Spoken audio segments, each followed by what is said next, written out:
তিনজন প্রতিবেশীর বাড়িতে কখনো যাবে না। সময় থাকতে থাকতে জেনে নাও, জীবনে প্রতিটি মুহূর্ত আমাদের আশেপাশে কিছু মানুষ থাকে যাদেরকে আমরা প্রতিবেশী বলি। এই প্রতিবেশীরা আমাদের জীবনের একটি বড় অংশ, কারণ বিপদে আপদে প্রথমেই তো তাদেরকে চোখে পড়ে, তাই না? কিন্তু দুঃখের কথা হলো, সব প্রতিবেশী একরকম হয় না। কেউ কেউ থাকে মুখে মিষ্টি কিন্তু ভেতরে বিষে ভরা। তাদের সঙ্গে সম্পর্ক রাখতে গিয়ে অনেকেই নিজের জীবনটা ধ্বংস করে ফেলেছে। আজকের এই ভিডিওতে আমরা জানবো এই রকম 3 ধরনের প্রতিবেশী সম্পর্কে, যাদের বাড়িতে কখনোই যাওয়া উচিত নয়। কারণ তাদের ঘরে পা রাখলেই এক সময় তুমি বুঝে যাবে তারা তোমার বন্ধু নয়, তারা অশান্তির বীজ।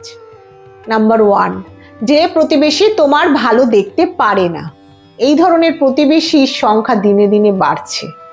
তুমি যদি নতুন জামা পরো, একটু ভালো খাওয়া দাওয়া করো বা জীবনে একটা উন্নতি করো, তারা সেটা সহ্য করতে পারে না।